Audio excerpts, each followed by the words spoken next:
In the darkest corners of the galaxy, where even seasoned warriors whisper prayers before venturing forth, there exists a creature so terrifying that entire star systems have been evacuated at the mere rumor of its presence. The Zephyrian Shadow Stalker, an apex predator that can tear through starship hulls with its crystalline claws and move faster than most sensors can track. For millennia, these creatures have been the stuff of nightmares, responsible for the disappearance of countless vessels and the destruction of mining colonies across 3 spiral arms. But what happens when the galaxy's most feared predator purrs? What happens when this unstoppable force of nature nuzzles against a human hand and refuses to leave her side? What happens when the creature that has made entire civilizations tremble becomes a guardian, a protector, a friend? This is the story of Dr. Elena Vasquez, a xenobiologist who made the impossible possible, and Nyx, the shadow that chose love over instinct. Together, they would challenge everything the galaxy thought it knew about monsters, family, and the unbreakable bonds that can form between the most unlikely companions. Some say humans are the real monsters in the galaxy. Others argue we're just too stubborn to know when we're supposed to be afraid. Perhaps they're both right. Dr. Elena Vasquez pressed her face against the reinforced viewport of the research vessel, Curiosity's Edge, watching the swirling purple mists of the Zephyrian Nebula dance across her field of vision. 27 years of studying xenobiology had brought her to many strange places, but nothing quite like this. The nebula stretched endlessly in all directions, its electromagnetic storms making navigation treacherous and communication with the outside galaxy nearly impossible. "Still can't believe Command approved this mission," muttered Captain Rodriguez from behind her. His weathered face bore the worry lines of someone who had seen too many good people disappear into the unknown. "The Zephyrian system has been restricted for good reason, Doc. 3 research teams gone without a trace." Elena turned from the viewport, her dark eyes reflecting the nebula's ethereal glow. "That's exactly why we need to be here, Captain. We can't let fear dictate our understanding of the universe. The preliminary scans detected life signs unlike anything we've ever encountered. If we're going to share this galaxy with other species, we need to understand them." The captain shook his grizzled head but said nothing more. He had learned long ago that arguing with Dr. P. Vasquez was like trying to redirect an asteroid with harsh language. The woman had dedicated her life to understanding the creatures that made other humans wake up screaming. She had studied the acid-spitting helix serpents of Proxima 7, documented the behavior of the telepathic swarm creatures on Kepler 442b, and had even spent 6 months observing the crystalline hive minds of the Andorian belt. But this was different. This was the Zephyrian system, home to the Shadow Stalkers. "Approaching the 3rd planet now," announced Lieutenant Commander Chen from the navigation station. "Atmospheric composition is unusual. High concentrations of xenon and argon with trace amounts of compounds I can't identify. Gravity is approximately 1.2 Earth standard." Elena moved to the sensor console, her fingers dancing across the holographic interface. The planet below was a world of contrasts. Vast crystalline forests that sparkled like diamonds under the system's binary suns, deep canyon networks that seemed to pulse with their own internal light, and floating islands suspended in the atmosphere by some unknown force. It was beautiful in a way that made her heart ache with wonder.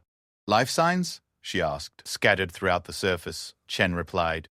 "But there's something strange about the readings. They're inconsistent. Like whatever we're detecting keeps phase shifting or moving between dimensions." Captain Rodriguez leaned over Elena's shoulder, studying the data streaming across the displays.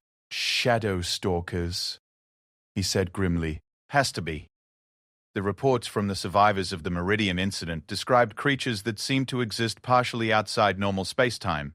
Elena nodded slowly. The Meridian incident was required reading for anyone venturing into unexplored space. A mining vessel had encountered a single Shadow Stalker in an asteroid field near the Zephyrian system. In the space of 12 minutes, the creature had carved through their hull plating like it was tissue paper and killed 14 crew members before they managed to escape. The survivor accounts painted a picture of a nightmare, a creature the size of a small shuttle, moving with impossible speed and grace, its crystalline claws capable of cutting through the hardest known materials. "Setting us down in a clearing approximately 2 kilometers from the strongest life sign concentration," Chen announced. "Emergency protocols are in effect. Full environmental suits mandatory, and nobody goes anywhere alone." The landing was smooth, their ship's advanced systems compensating for the planet's unusual gravitational fluctuations. As the engines wound down and the cargo bay doors opened, Elena felt the familiar thrill of stepping onto a new world. The air outside was breathable according to their senses, but she kept her helmet sealed anyway. Protocol was protocol, and she hadn't survived this long in her career by taking unnecessary risks. The crystalline forest around their landing site was unlike anything she had ever experienced. The trees were towering structures of what appeared to be living mineral, growing in intricate spiral patterns that seemed to follow some mathematical formula beyond human comprehension. They chimed softly in the wind, creating an otherworldly symphony that made her skin prickle with goosebumps. "Beautiful," whispered Dr. Morrison, her research partner and old friend from university. "It's like walking inside a song." Elena activated her portable scanner, beginning the careful process of cataloging the local flora. Each crystal formation showed signs of biological activity, cellular structures that defied conventional understanding, energy patterns that suggested sentience, or at least complex behavioral responses to stimuli. This wasn't just a forest. It was a living ecosystem where the line between mineral and biological had been completely erased. "Elena, you need to see this." Morrison's voice carried an odd tension that made her look up sharply. Her colleague was kneeling beside what appeared to be a natural clearing in the crystal formations, his scanner held out in front of him like a shield. "What is it?" Elena approached carefully, her own scanner active and recording everything. "Nest," Morrison said simply. "Or den. Something large has been living here." Elena looked down at the evidence scattered around the clearing. Claw marks in the crystalline ground, gouged so deep that her scanner couldn't detect the bottom. Fragments of what appeared to be shed skin or scales, each piece larger than her hand and harder than diamond. And in the center of the clearing, a depression that was clearly shaped by a massive body that had curled up here repeatedly. "We should go back," Morrison said, standing up slowly. "This is an active site. Whatever lives here could return at any moment." Eleanor was about to agree when her scanner picked up something new, a faint heat signature, moving through the crystal formations approximately 50 meters to their east. "Moving fast, moving toward them. Contact," she said into her comm unit, trying to keep her voice steady. "Large life form approaching from the east. Moving to intercept." Captain Rodriguez's voice crackled back through the static. "Fall back to the ship immediately.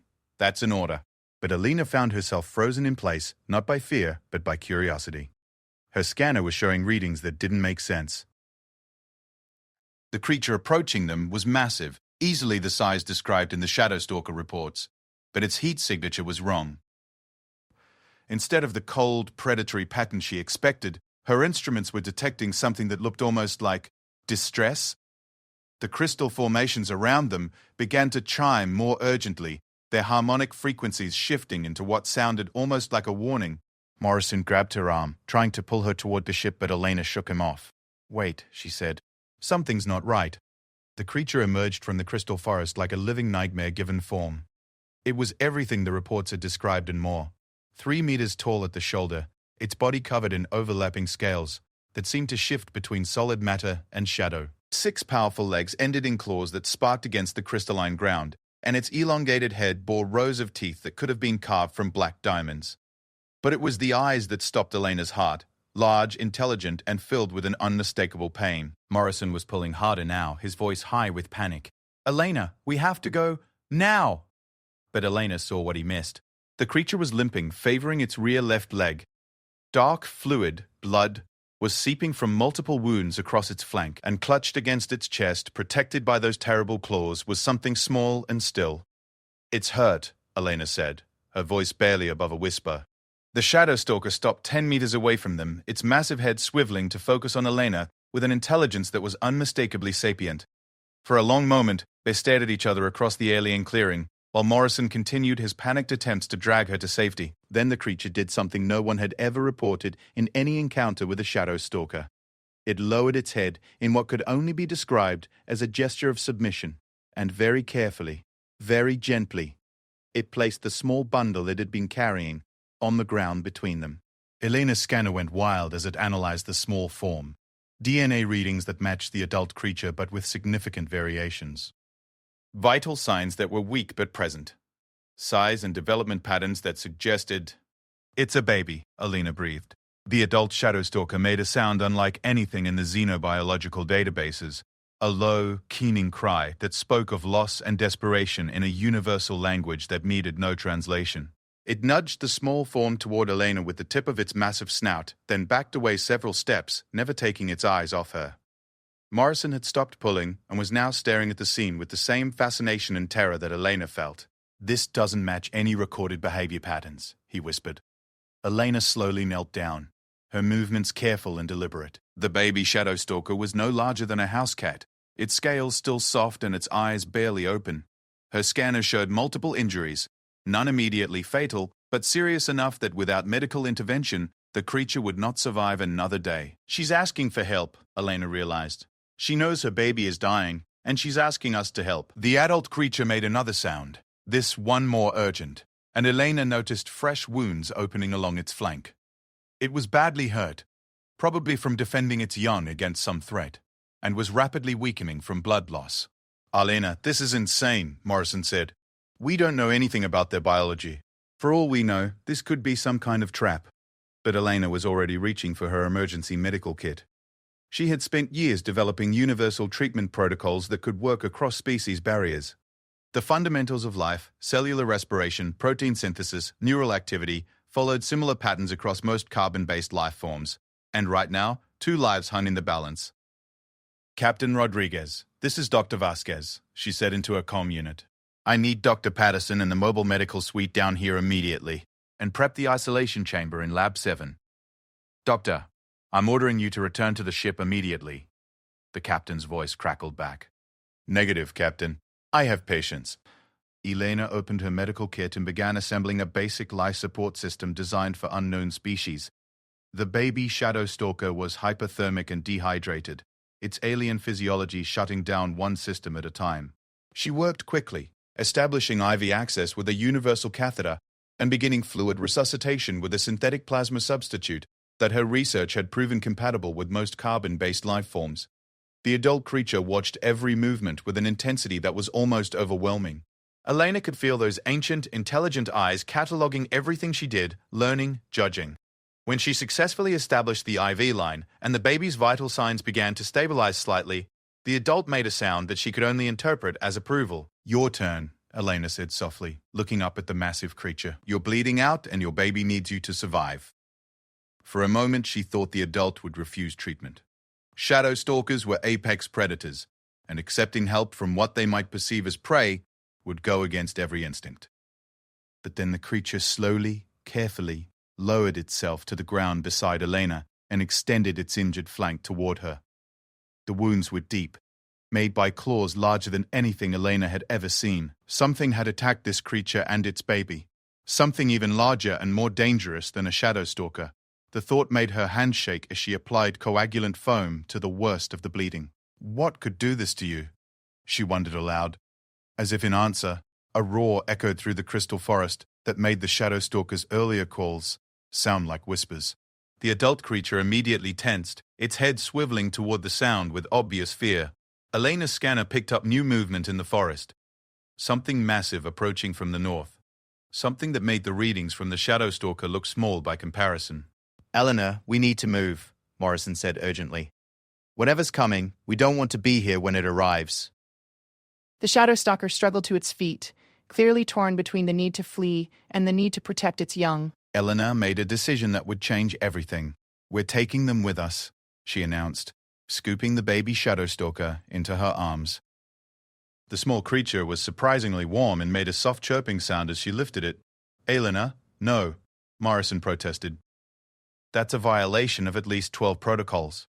Another roar, closer this time, and the crystal formations around them began to resonate with harmonic frequencies that spoke of approaching danger. The adult shadow stalker looked at Elena holding its baby, then at the direction of the approaching threat, and Elena saw the moment when survival instinct gave way to trust. The creature moved to Elena's side, positioning itself as a shield between her and whatever was coming through the forest. Then she moved to the top end of the palace. When she began walking toward the ship, it matched her pace, never moving more than a meter away from its young. "Dr. Vasquez, report." Captain Rodriguez's voice cut through the static. "Coming in hot, Captain. We've got wounded and something big behind us. Prep for immediate departure." Elena could hear the confusion in the captain's voice as he began issuing orders to the crew.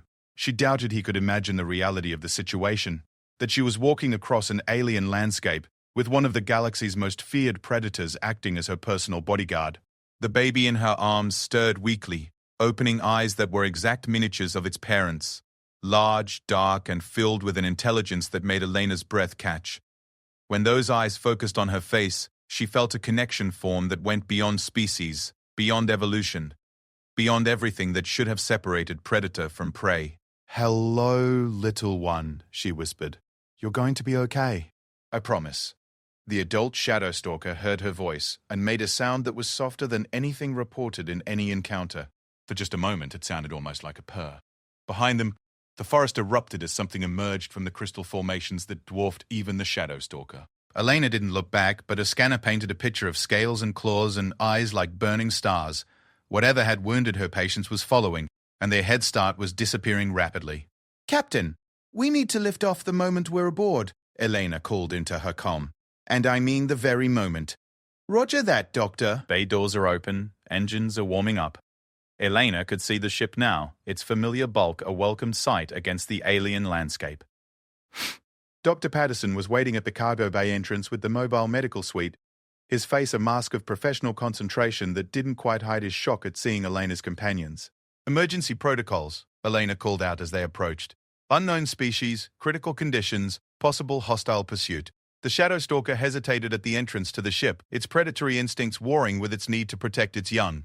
Elena paused at the threshold, looking back at the magnificent creature that had trusted her with the most precious thing in its world. "It's okay," she said softly. "Come home with us." For a heartbeat that seemed to last forever, the future hung in the balance. Then the creature stepped into the ship, following Elena and its baby into the unknown, just as the first energy bolts from their pursuer began to impact the ground where they had been standing. The cargo bay doors slammed shut, and Elena felt the familiar sensation of rapid acceleration as Captain Rodriguez pushed their engines to maximum. Through the viewport, she caught a glimpse of their pursuer, a creature that defied description, all shadow and fury and ancient hunger. But inside the ship, in the calm sterility of the medical bay, Elena looked down at the small form in her arms and up at the massive guardian watching her every move, and she smiled. "Welcome to the family," she whispered. The shadow stalker's response was unmistakably a purr. The research station Kepler's Promise hung in the void like a metallic flower, its solar array's petals catching the light of 3 distant suns. For 6 months, it had been Elena's home, laboratory, and sanctuary as she worked to understand the 2 shadow stalkers who had forever changed her understanding of the universe. What the galaxy saw as monsters, she had come to know as Nyx and her daughter, whom Elena had named Luna, after the small creature's habit of sleeping curled against the viewport during the station's artificial night cycle. Dr. Patterson emerged from the medical bay, his tired face bearing the expression of someone who had just witnessed something extraordinary for the 100th time. "Nyx's wounds have healed completely," he reported, settling into the observation deck's central chair. "Not just healed, I can barely detect where the injuries were. The cellular regeneration rate is unlike anything in our databases." Elena looked through the reinforced transparasteel into the modified habitat they had constructed for their guests. The chamber was 3 times the size of a standard lab, with carefully replicated elements from the Zephyrian crystal forests. Nyx lay curled around Luna, both creatures bathed in the soft harmonic light that their species seemed to prefer. To any outside observer, it would have looked like a scene from their worst nightmares. To Elena, it looked like peace. "Any word from command about the review board's decision?" Elena asked, though she already knew the answer from Patterson's expression. "They're still deliberating. 3 more xenobiologists have requested to join the study, but Admiral Reyes is pushing for immediate termination of the project. She's convinced that keeping them here is an unacceptable risk to galactic security." Elena sighed, turning her attention to the data streams flowing across her workstation. 6 months of careful observation had revealed secrets about Shadowstalker biology that challenged everything the galaxy thought it knew. They weren't the mindless predators of legend. They were intelligent, social creatures with complex emotional lives and sophisticated communication patterns. The harmonics they produced weren't just vocalizations, they were a form of mathematical language that expressed concepts human minds could barely grasp. "They're planning something," Dr. Kolar, Morrison announced from his position at the behavioral analysis station. "Look at the neural activity patterns." Elena moved to his console, studying the real-time brainwave readings they collected through non-invasive sensors. Nix's brain showed the distinctive patterns associated with what Elena had learned to recognize as problem-solving behavior. The adult Shadow Stalker was thinking, planning, working through some complex scenario in her mind. She does this every time a ship approaches the station, Elena observed.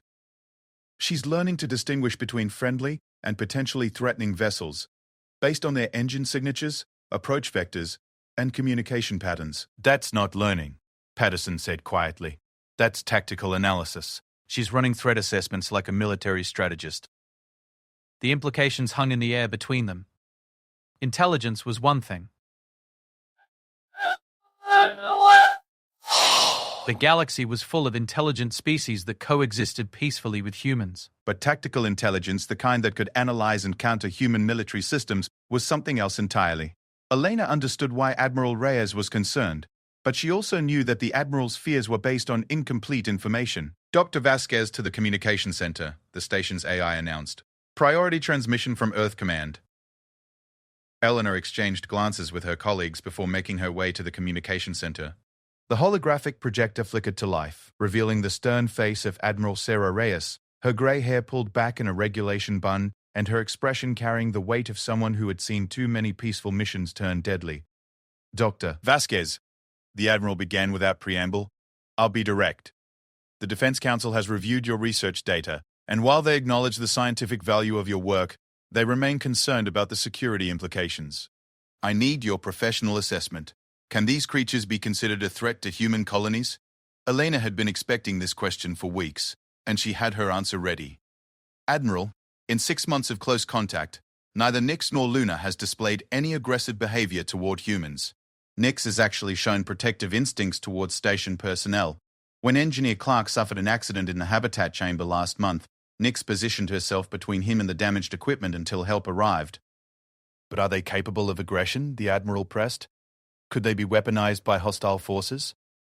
Any species can be weaponized under the right circumstances, Elena replied carefully, humans included. But intelligence, Admiral, is not synonymous with hostility. These creatures have shown consistent patterns of cooperation and peaceful coexistence. Admiral Reyes leaned forward, her expression softening slightly. Doctor, I've read your preliminary reports, and I understand your position. But I've also read the files on the 17 colonies that have been lost to Shadow Stalker attacks over the past century. How do you reconcile your observations with documented evidence of their predatory behavior? Elena had spent countless nights wrestling with that exact question. I believe we've been studying isolated incidents without understanding the broader context. Nix was wounded when we found her. Wounded by something that hunted her species. What if the attacks on human colonies weren't predatory behavior but defensive responses to some larger threat? You're suggesting that Shadow Stalkers were running from something when they encountered human settlements. It's possible. The creature that pursued us on the Zephyrian planet was massive, far larger than Nix. Oh, hell! Our sensors indicated it was approximately 50% larger than any Shadow Stalker ever recorded. What if there's an apex predator in that system that hunts Shadow Stalkers?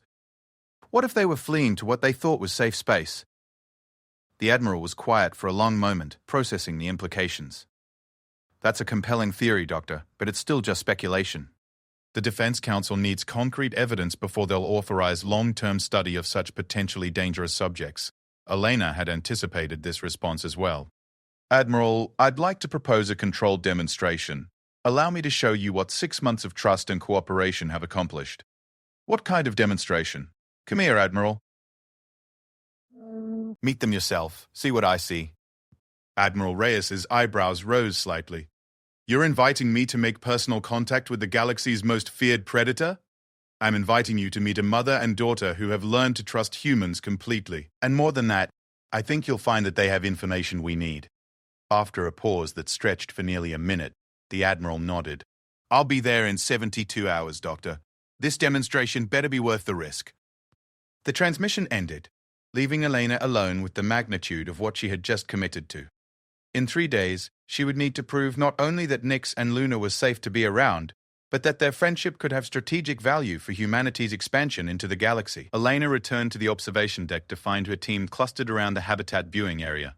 Inside, something extraordinary was happening.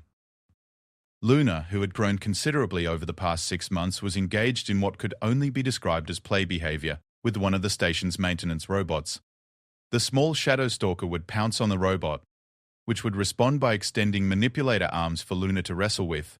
When Luna grew tired, she would curl up against the robot's warm power core, using it as a substitute for her mother's body heat. "How long has this been going on?" Elena asked. "About an hour," Morrison replied. The robot was performing routine maintenance in the habitat when Luna approached it. Instead of the typical avoidance behavior we've observed, she seemed curious. When the robot didn't react aggressively, she began testing interactions. Elena watched in fascination as Luna's behavior evolved in real time. The young shadow stalker was learning to distinguish between different types of mechanical devices, approaching only those that posed no threat while maintaining distance from equipment that carried electrical charges or moving parts that could cause injury. She's categorizing technology, Elena realized. Friend or foe assessments based on function and behavior rather than appearance. "And look at Nix," Patterson added. The adult shadow stalker was watching her daughters play with what Elena had learned to recognize as contentment. But more than that, she was also observing the humans watching her daughter. Elena could see the intelligence in those ancient eyes, cataloging the team's reactions, learning human emotional responses and social cues. "She's studying us as much as we're studying her," Elena murmured. Dr. Chen, their newest team member and a specialist in interspecies communication, looked up from his console with excitement. "Elena, you need to see this. I've been analyzing the harmonic patterns in their vocalizations, and I think I've identified something significant." Elena moved to Chen's workstation, where complex mathematical models mapped the audio frequencies produced by both shadow stalkers over the past week. The patterns were intricate, far more sophisticated than simple emotional expression or basic communication. "What am I looking at?" Elena asked. "Mathematical sequences," Chen replied. "Prime numbers, geometric progressions, even what appears to be basic calculus. They're not just communicating, they're sharing mathematical concepts." The implications struck Elena like a physical blow. Mathematical language was considered one of the universal indicators of advanced intelligence, a communication method that could transcend species barriers. If Nix and Luna were capable of mathematical communication, they were far more sophisticated than anyone had realized. "Chen, can you create a response? Something simple, basic arithmetic sequences that show we understand what they're doing." "I can try. The frequency modulation is complex, but I think our communication array can reproduce the basic patterns." Elena felt her heart racing as Chen began programming the station's communication systems. This could be the breakthrough she needed to prove to Admiral Reyes that shadow stalkers were not just intelligent predators, but potential allies in humanity's exploration of the galaxy. The first transmission was a simple sequence. 2, 4, 6, 8. Basic mathematical progression that any intelligent species should recognize. Chen broadcasted through the habitat's audio system at the frequencies they had observed in Nix's vocalizations. The response was immediate. Both Nix and Luna stopped what they were doing and oriented toward the speakers. Nix produced a harmonic sequence that Chen's computers quickly translated. 10, 12, 14, 16. She had completed the pattern and extended it. "My God," Patterson whispered. She understood immediately. Chen sent a more complex sequence, the first several numbers in the Fibonacci sequence.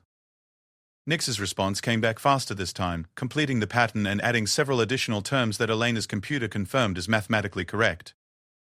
But then something unexpected happened. Instead of waiting for another human transmission, Nix began producing a new sequence on her own. Chen's computers worked frantically to analyze the pattern, and when the results appeared on his screen, Elena felt her worldview shift once again. "She's teaching us," Chen said, his voice barely above a whisper. "This is a mathematical concept I don't recognize, but it's clearly derived from the sequences we were exchanging. She's building on our communication to show us something new." Elena stared at the data streams flowing across the monitors. In the span of 10 minutes, they had gone from basic mathematical communication to being taught advanced mathematical concepts by a species the galaxy considered nothing more than sophisticated predators. "Record everything," Elena instructed. "Every frequency, every pattern, every nuance. When Admiral Reyes arrives, I want her to see undeniable proof that we're dealing with a species that could advance human knowledge by centuries." Over the next 2 days, the mathematical exchanges became more complex and more frequent. Nix seemed to understand that she was teaching, and she adapted her communication style to match the humans' learning pace. Luna, meanwhile, continued her exploration of the station's technology. developing what could only be described as friendships with several of the maintenance robots. Elena found herself working 18-hour days, driven by the excitement of discovery and the pressure of the upcoming demonstration. She slept in the observation deck, unwilling to miss any significant developments. It was during one of these late-night observation sessions that she witnessed something that changed everything once again. A proximity alarm woke her from a light sleep. Through the viewport, Elena could see an unidentified vessel approaching the station. Sleek, dark, and moving with the characteristic grace of Zephyrian technology. Her first thought was that somehow, one of the creatures that had pursued them from the planet had followed their trail. But as she checked the sensor readings, she realized this was something different. The vessel was much smaller than their original pursuer, and its approach patterns suggested intelligence rather than aggression. It was scanning the station, gathering data, but making no hostile moves. Elena activated the communication system. Unknown vessel, this is Research Station Kepler's Promise. Please identify yourself and state your intentions. The response came not through the communication array, but through the Habitat audio system. Nix had begun producing a complex harmonic sequence unlike anything Elena had heard before. The patterns were urgent, excited, and tinged with what sounded like desperate hope. Luna joined her mother's song, adding her higher-pitched harmonics to create a symphony that made Elena's skin prickle with its emotional intensity. Whatever was in that approaching vessel, the Shadow Stalkers knew what it was. Elena watched in amazement as the unknown vessel responded with its own harmonic transmission. The same mathematical language that Nix had been teaching to the humans, but spoken with a fluency that made their earlier exchanges look like children's games. Chen, Elena called softly, not wanting to interrupt what was clearly a reunion. Are you recording this? Every byte, Chen replied, his voice filled with awe. Elena, that ship out there, it's another Shadow Stalker. But the size readings suggest it's even larger than Nix. Through the viewport, Elena could see the approaching vessel extending what appeared to be docking arms, but as it drew closer, she realized her mistake. Those weren't mechanical appendages, they were claws. The vessel itself was a Shadow Stalker, one large enough to travel between star systems under its own power. The implications were staggering. Shadow Stalkers weren't just ground-based predators, they were a spacefaring species capable of interstellar travel. And one of them had tracked Nix and Luna across light years of space to this remote research station. Elena, Patterson said urgently, we need to alert Admiral Reyes. This changes everything about the threat assessment. But Elena found herself transfixed by the scene unfolding before her. The massive Shadow Stalker had positioned itself alongside the station's docking port, its enormous head visible through the viewport. Its eyes the size of small moons, were focused on the habitat where Nix and Luna continued their joyous song. It's not here to attack us, Elena realized. It's here for them, its family. As if in response to her words, the harmonic songs from inside the habitat shifted to a new pattern. Elena didn't need Chen's computers to translate this one. It was a sound universal across species, the sound of loved ones calling to each other across vast distances.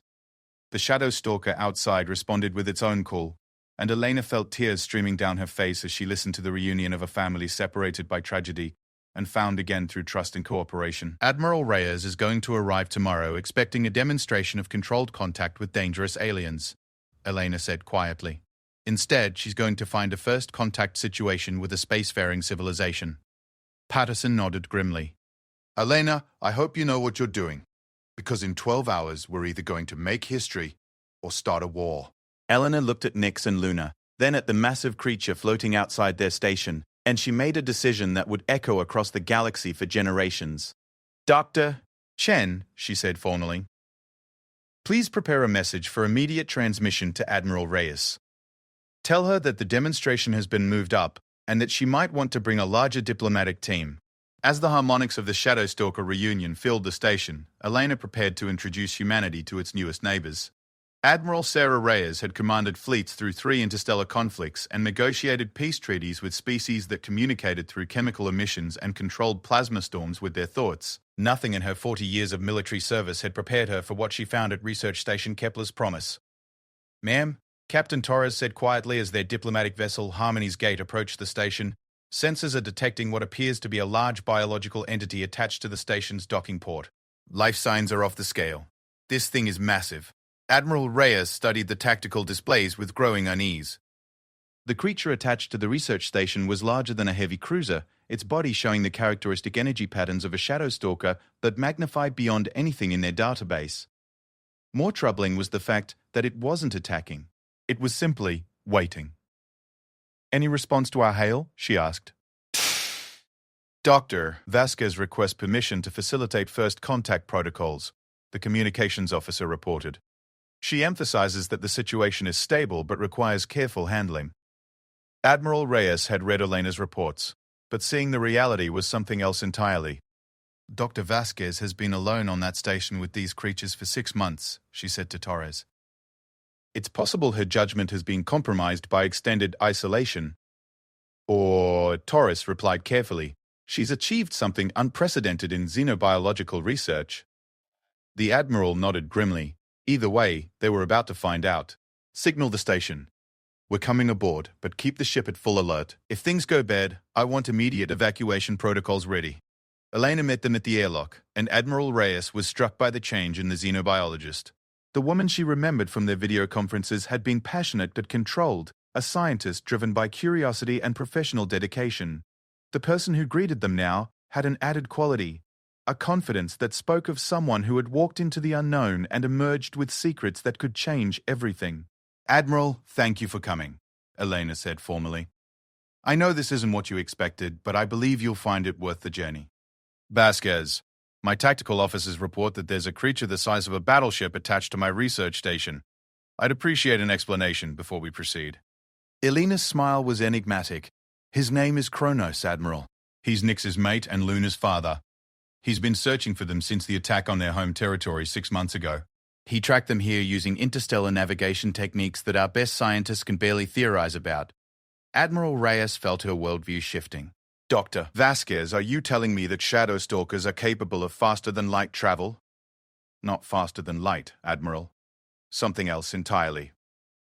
They fold space using harmonic resonance patterns that interact with dark matter structures. Kronos traveled here through dimensions we can barely detect, following the mathematical signatures that Nyx and Luna have been broadcasting." Torres whistled softly. "That would explain how they appear and disappear so quickly in combat situations. They're not just moving fast, they're stepping partially out of our dimensional framework." Elena nodded. "And Admiral, they want to talk." "Formally. Kronos has requested a diplomatic meeting to establish what they call harmony protocols between our species." "Requested?" Admiral Reyes struggled to process the implications. "Dr. Vasquez, 6 months ago these were classified as non-sentient predators. Now you're telling me they have diplomatic protocols? Follow me, Admiral. Let me show you what 6 months of trust and cooperation have accomplished." Elena led them through the station's corridors, toward the expanded habitat area. Along the way, Admiral Reyes noticed subtle modifications to the station's systems. Reinforced bulkheads, specialized atmospheric processors, and communication arrays that incorporated technology she didn't recognize. "Dr. Vasquez, what are those modifications?" "Collaborative improvements," Elena replied. "Kronos has been sharing technological concepts through mathematical communication." "Our engineer staff has been working around the clock to implement systems that will allow more efficient interaction between our species." They entered the observation deck, and Admiral Reyes found herself face-to-face with her first shadow stalker. Nyx was even more magnificent than the intelligence reports had suggested, a creature that seemed to embody the perfect fusion of grace and power, her crystalline scales catching and refracting the habitat's specialized lighting in patterns that were almost hypnotic. But it was Luna who broke the tension. The young shadow stalker approached the viewing area and pressed what Admiral Reyes could only describe as a smile against the transparent steel. The gesture was unmistakably friendly, and Admiral Reyes felt her threat assessment protocol struggling to process a creature that should have triggered every survival instinct she possessed. "She likes meeting new people," Elena explained. "Luna has developed friendships with every member of our research team. She's particularly fond of playing with our maintenance robots. And the adult, Nyx, has been serving as a cultural ambassador. She's teaching us their mathematical language while learning about human social structures and technologies. Admiral, she understands concepts like military hierarchy, diplomatic protocol, and trade agreements." Dr. Chen appeared at Elena's shoulder, his expression excited. "Admiral, if I may?" We've established communication protocols that allow complex information exchange. Would you like to speak with them directly? Admiral Reyes looked at the massive creatures beyond the transparisteel, then at the scientists who had lived alongside them for months. Doctor. Vasquez, I need to understand the security implications. Are these creatures capable of threatening human colonies? Absolutely, Elena replied without hesitation. A single adult shadow stalker could devastate most civilian installations. But, Admiral, they have no interest in conquest or expansion into human space. They're refugees.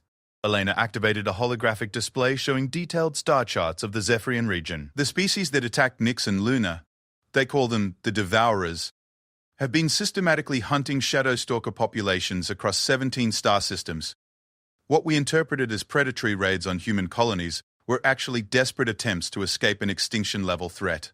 Admiral Reyes studied the star charts with growing alarm. Doctor. Vasquez, these Devourers, how many are we talking about? According to Kronos, they're a hive mind species that consumes entire ecosystems to fuel their expansion. They've already consumed 3 civilizations that Kronos knew of. The shadow stalkers aren't just fighting for their survival. They're trying to warn other species about what's coming. The full implications hit Admiral Reyes like a physical blow. You're telling me that there is a species out there that represents an existential threat to all life in this region of space, and the only ones who understand the threat are the creatures we've been classifying as dangerous predators? Yes, Admiral. And they want to form an alliance. Before Admiral Reyes could respond, an harmonic alarm echoed through the station. Chen immediately moved to his communication console, his face paling as he read the incoming data. Elena, we're receiving an emergency transmission from the outer system perimeter. Something massive just dropped out of faster-than-light travel approximately 12 astronomical units from our position. Admiral Reyes immediately activated her command communication link. Captain Torres, status report. Torres's voice carried an edge of barely controlled panic. Admiral, we're detecting a vessel of unknown configuration approaching at approximately 30% light speed. The thing is enormous. Our sensors estimate a mass equivalent to a small moon. Elena's face went white. That's not a vessel, Admiral. That's a devourer. Through the habitat viewing area, Admiral Reyes could see Nyx and Luna reacting to something the humans couldn't detect. Both creatures had assumed defensive postures, their scales shifting to darker patterns, and their vocalizations taking on frequencies that spoke of ancient fear. Kronos' response was immediate and decisive. The massive shadow stalker detached from the research station and positioned himself between the station and the approaching threat. His harmonic calls resonated through the station's hull, and Elena's translation systems began working frantically to decode the message. He's issuing a challenge, Elena translated. Kronos is claiming this territory under Shadowstalker protection and demanding that the Devourer withdraw. Admiral Reyes watched through the viewport as space around Kronos began to distort. Reality itself seemed to bend as the Shadowstalker employed technologies that humanity could barely comprehend. When the distortion cleared, 3 more massive forms had appeared, other Shadowstalkers responding to Kronos' call for assistance. Admiral! Torres's voice crackled over the comm. Whatever those creatures just did, they've created some kind of defensive grid around our position. The approaching vessel has slowed and appears to be testing the barriers? Elena was working furiously at her communication console, coordinating with Nyx to establish real-time tactical communication with Kronos. Admiral, Kronos is requesting permission to demonstrate Shadowstalker defensive capabilities. He wants to show you what they're offering in exchange for alliance. Permission for what exactly? To neutralize the Devourer threat. Admiral Reyes found herself making a command decision based on incomplete information and impossible circumstances. Dr. Vasquez, tell Kronos he has permission to proceed, and record everything. What followed challenged every assumption Admiral Reyes had ever made about space combat. The Shadowstalkers didn't attack the approaching Devourer in any conventional sense. Instead, they began producing harmonic frequencies that interacted with the quantum structure of space itself. They're creating resonance cascades in the dark matter framework. Dr. Io, Patterson explained, reading data from instruments Admiral Reyes didn't recognize. The Devourer is getting caught in spatial distortions that are redirecting its trajectory away from our position. Through the tactical displays, Admiral Reyes watched as the massive Devourer vessel was gently but irresistibly pushed out of the star system by forces that existed in dimensions humanity was only beginning to understand. The creature fought the redirection, but the combined power of 4 shadow stalkers working in harmony was overwhelming. "It's not destroyed," Alina observed. "They're not killing it, they're redirecting it away from inhabited space." Admiral Reyes stared at the tactical displays showing the Devourer being guided toward empty regions of space where it could feed on uninhabited asteroids and cosmic debris. "They're protecting us without committing genocide." That's the Shadow Stalker way, Elena explained. They believe in harmony over destruction, redirection over elimination. It's why they've survived as long as they have. The demonstration concluded with the Devourer safely relocated to a distant sector where it could feed without threatening inhabited worlds.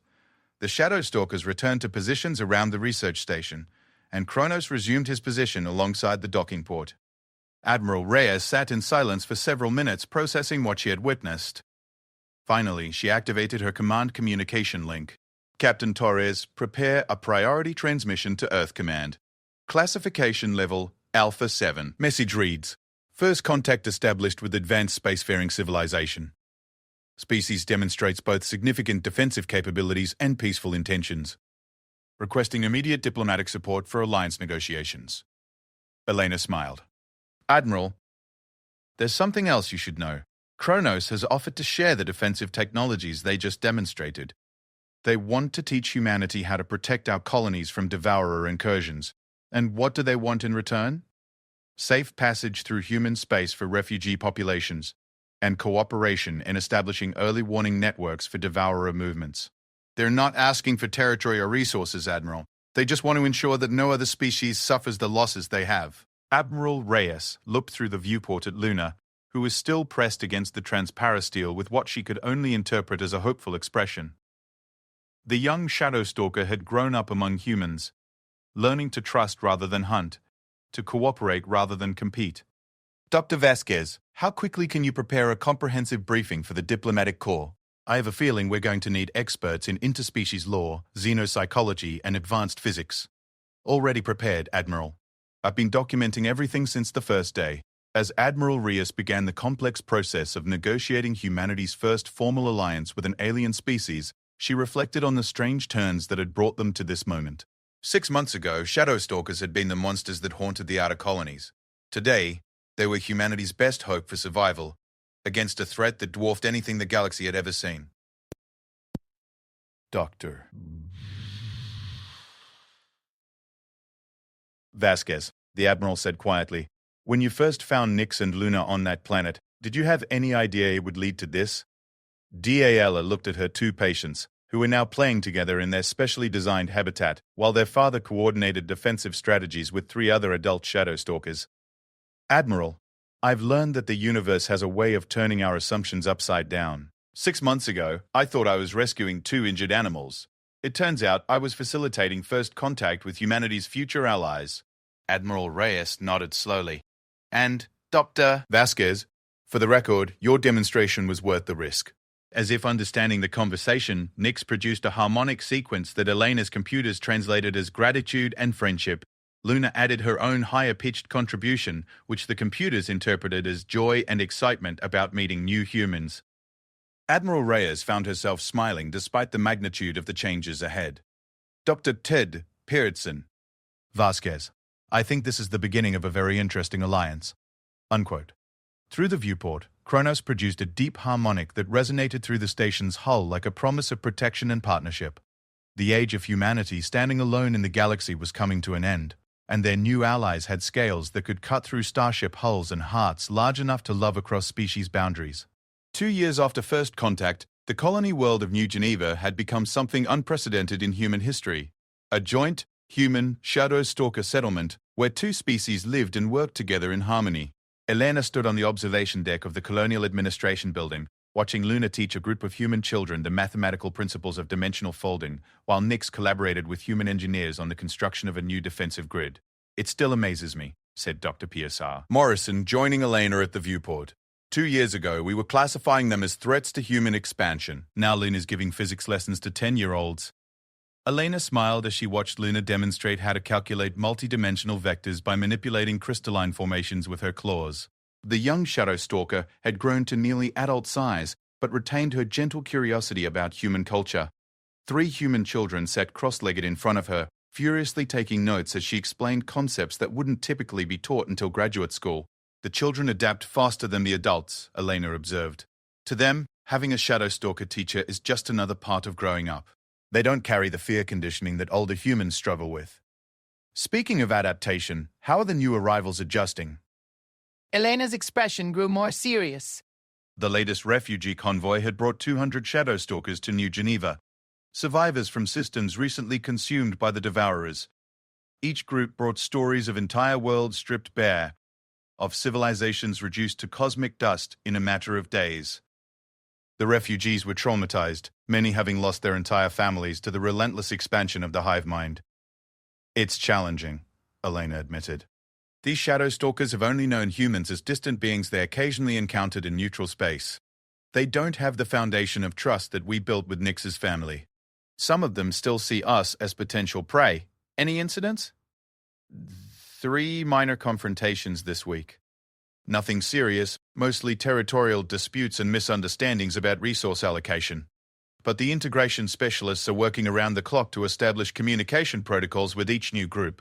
Elena's communication device chimed with an incoming message. The holographic display showed Admiral Reyes, now serving as the Director of Interspecies Affairs, calling from her office on Earth.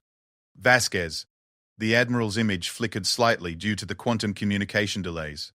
I need a status update on the defensive grid construction. The early warning systems are detecting increased Devour activity in the Centauri sector.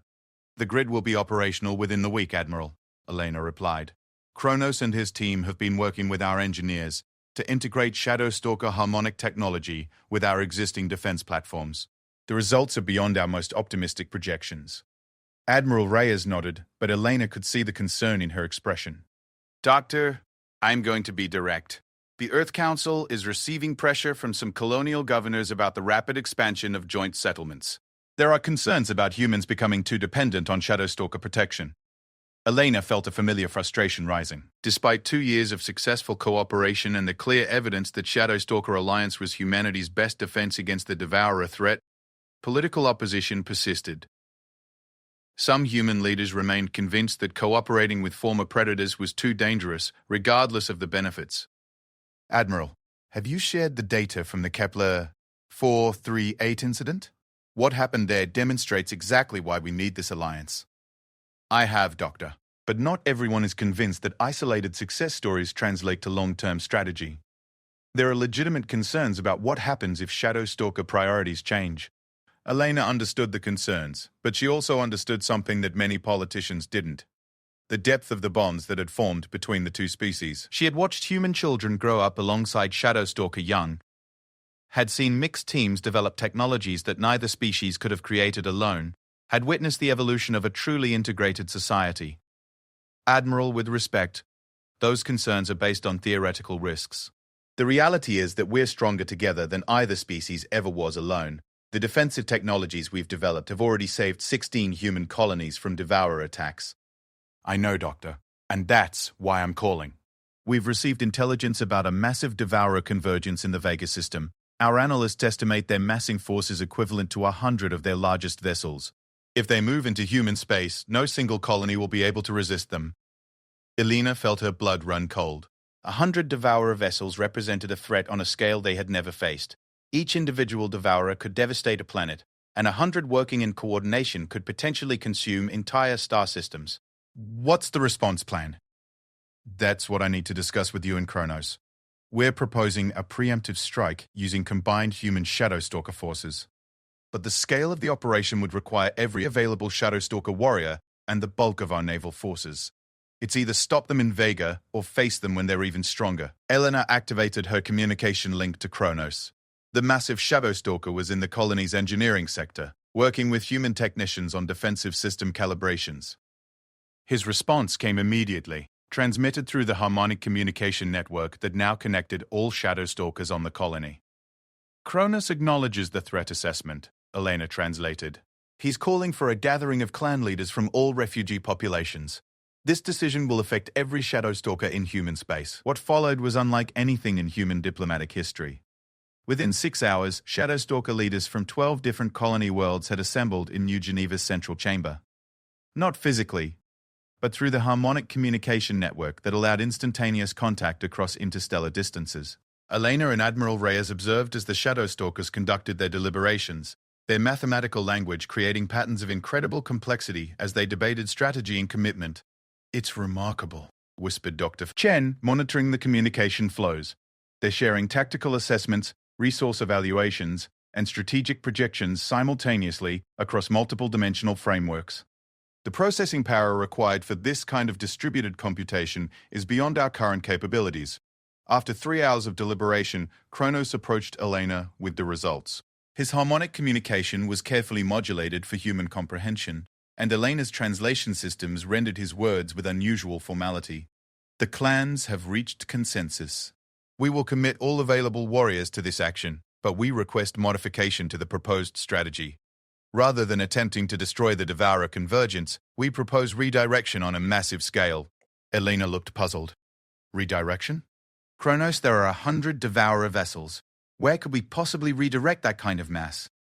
Kronos' response was accompanied by complex mathematical projections that made Elena's head spin. We propose to redirect them into the galactic core region, where they can feed on the abundant stellar debris without threatening inhabited systems. The energy requirements are significant but achievable with sufficient harmonic coordination.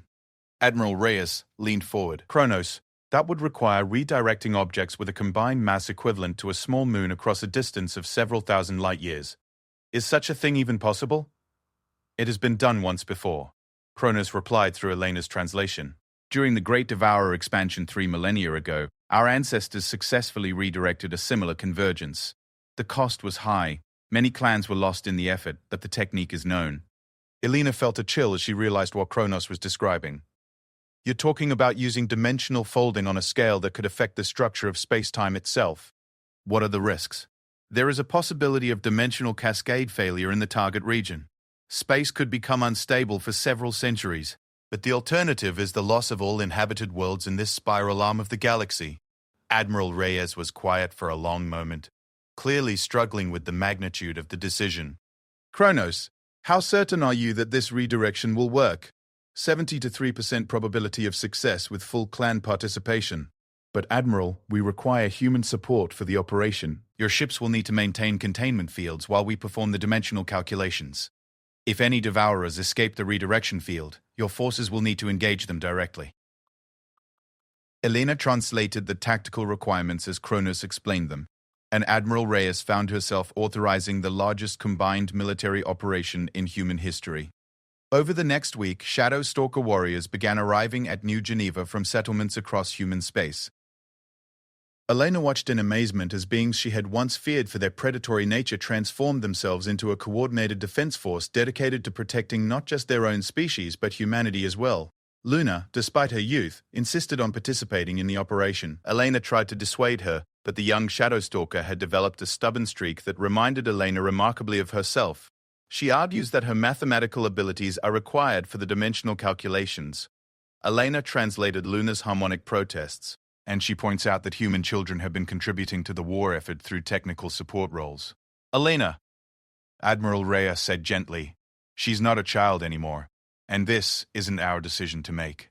Elena looked at Luna, now nearly as large as her mother, and clearly determined to protect the humans who had raised her.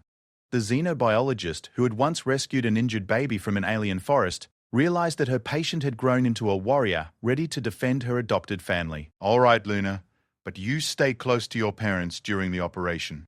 Luna's response was unmistakably affectionate, and Elena found herself receiving what could only be described as a gentle nuzzle from a creature capable of carving through starship hulls. The departure from New Geneva was a sight that would be remembered for generations. 47 Shadowstalker warriors formed a protective formation around a combined fleet of 60 human vessels. As they prepared to fold space toward the Vega system, Elena stood on the bridge of the flagship alongside Admiral Reyes and Kronos. Admiral, Elena said quietly, whatever happens in the next few hours, I want you to know that these past 2 years have been the most remarkable of my life. Admiral Reyes nodded. Doctor, when this is over, assuming we're successful, I think you'll find that your work has only just begun. The universe is a much larger place than we realized, and we're going to need guides who understand how to build bridges between species. As the combined fleet prepared for the most dangerous mission either species had ever undertaken, Elena reflected on the journey that had brought them to this point.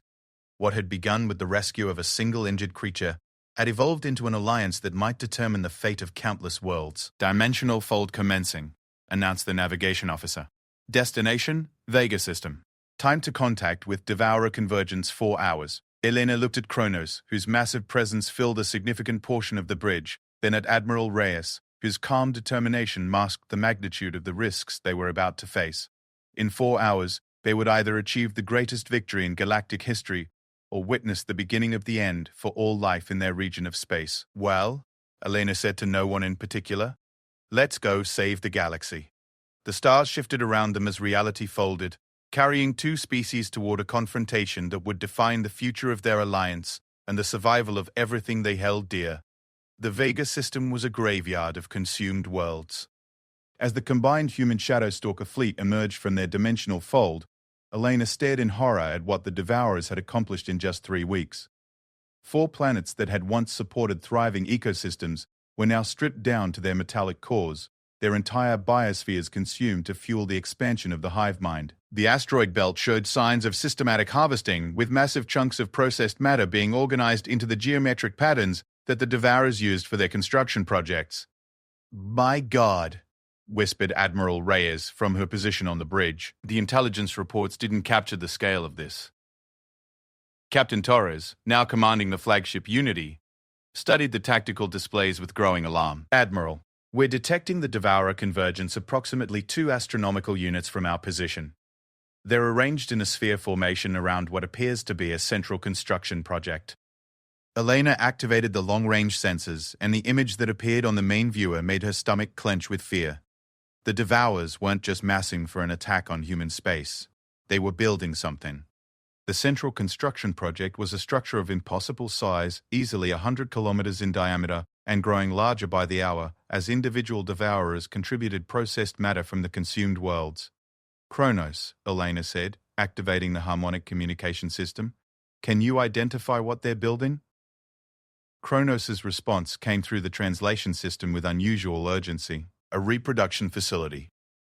They are constructing the means to accelerate their breeding cycle exponentially. If completed, this structure could produce 1,000 new Devourers within a single solar cycle." Admiral Reyes felt the blood drain from her face. 1,000 new Devourers? That would represent a force capable of consuming half the galaxy. "Worse than that," Elena translated as Kronos continued his analysis. "The completed facility would be mobile. They could move it from system to system, establishing new reproduction centers wherever they found sufficient resources. Within a century, they could achieve total galactic dominance." Elena looked at the tactical display showing the 100 Devourer vessels arranged in perfect geometric patterns around their construction project. Each individual vessel was the size of a human city, their biomechanical hulls pulsing with the accumulated life force of countless consumed worlds. The central facility dwarfed even these massive creatures. Its surface covered with organic structures that suggested both industrial capability and malevolent intelligence. "Time frame for completion?" Admiral Reyes asked. Kronos' harmonic response carried overtones of urgency that needed no translation. 16 hours. After that point, the facility will become operational and the window for intervention will be permanently closed. Quote, Admiral Reyes activated the fleet communication system. "All ships, this is Admiral Reyes. We have confirmation that the Devourer construction project represents an extinction-level threat to all life in the galaxy. Operation Harmony Redirect is now our only option for preventing total galactic consumption. All vessels will implement tactical coordination with assigned Shadowstalker partners." Elena watched through the viewports as the 47 Shadowstalker warriors took their positions around the human fleet. The sight was magnificent and terrifying. Creatures that had once been humanity's greatest fear, now serving as their protectors against something far worse. Kronos positioned himself alongside the flagship, his massive form dwarfing even their largest vessels. "Elena," Admiral Reyes said quietly, "I need you to coordinate the dimensional calculations with Kronos and his team. If even one Devourer escapes the redirection field, our ships will need to engage it directly while the others complete the operation." Elena nodded. activating the quantum calculation interface that allowed real-time cooperation between human computers and Shadow Stalker harmonic processing.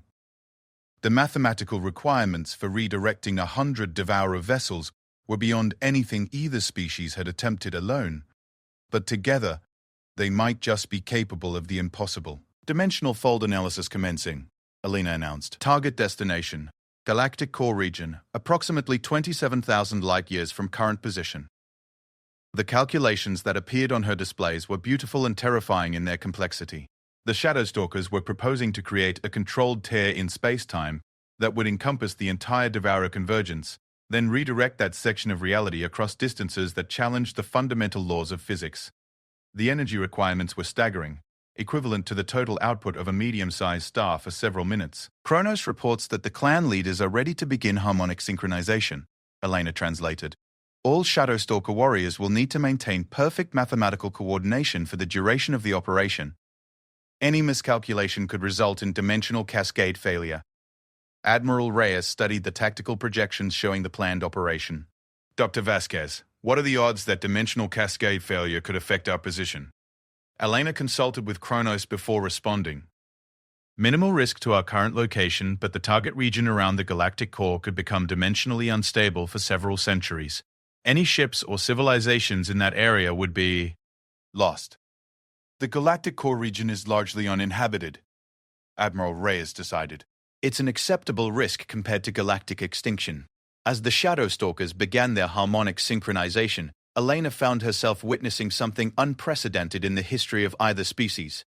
47 individual minds linked together in mathematical communion, their combined processing power creating calculations that challenged the fundamental structure of reality. The harmonics they produced were beautiful beyond description. Mathematical music that spoke of concepts human minds could barely grasp. Dimensional field generation commencing, Elena announced, reading the data streams flowing between the Shadow Stalker formation and her instruments.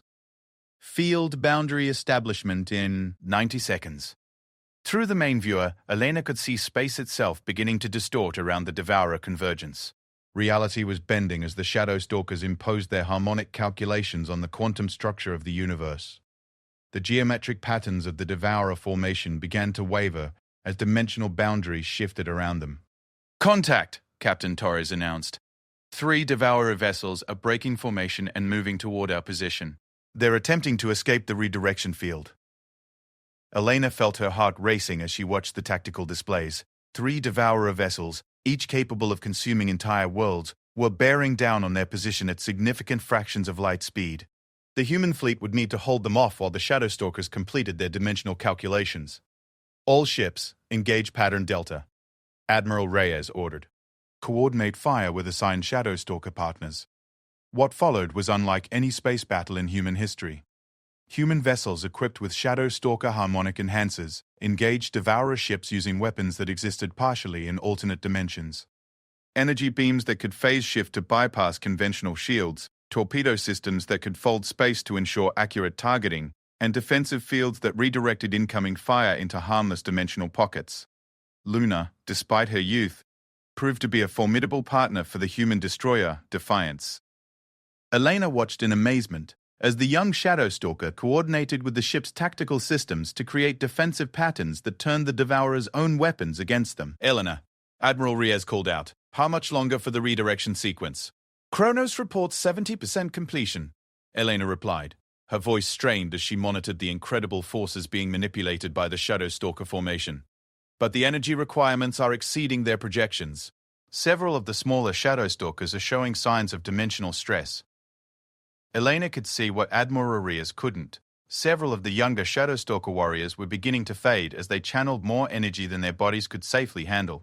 The harmonic calculations required for the redirection were literally consuming them from the inside out.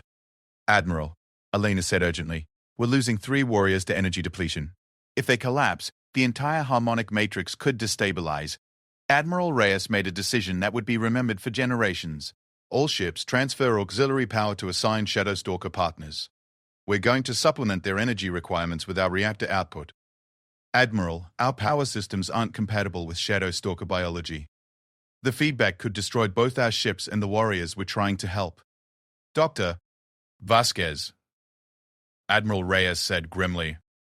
Is there a way to make this work? Elena consulted rapidly with Kronos, while monitoring the failing energy signatures of the younger warriors. It's possible, but we'd need to route the power through harmonic resonance chambers. The energy would need to be converted to mathematical frequencies that Shadowstalker physiology can process. Do it. Elin worked frantically to establish power transfer protocols between the human fleet and the Shadowstalker formation. It required real-time cooperation between human engineers and Shadowstalker harmonic specialists, creating hybrid technologies that neither species had imagined possible. Power transfer established, Elena announced. Energy flow stabilizing. Warriors are recovering. Harmonic matrix is strengthening. Through the main viewer, Elena could see the dimensional distortion field around the Devourer convergence reaching critical intensity. Space itself was beginning to fold as reality prepared to redirect 100 Devourer vessels across impossible distances. Dimensional cascade initiating, Elena reported, reading the incredible data streams from Kronos' calculations. Redirection field is... Oh my god. The sight was beyond anything Elena had ever imagined. A sphere of twisted space-time encompassed the entire Devourer convergence, and as she watched, that sphere began to shrink. Not physically shrink, but dimensionally collapse, as the space it contained was redirected across the galaxy to emerge in the distant core region. The 100 Devourer vessels, their massive reproduction facility, and several cubic light-years of space simply folded out of existence in the Vega system. Elena's instruments registered a brief spike in exotic radiation, a harmonic resonance that spoke of successful dimensional manipulation, and then nothing. Redirection complete, Elena announced, her voice filled with awe. All Devourer vessels had been successfully relocated to the galactic core region. No cascade failures detected. The operation was a complete success. The cheers that erupted across the human fleet were matched by harmonic celebrations from the Shadowstalker formation. Elena found herself crying with relief and exhaustion as she realized they had actually done it.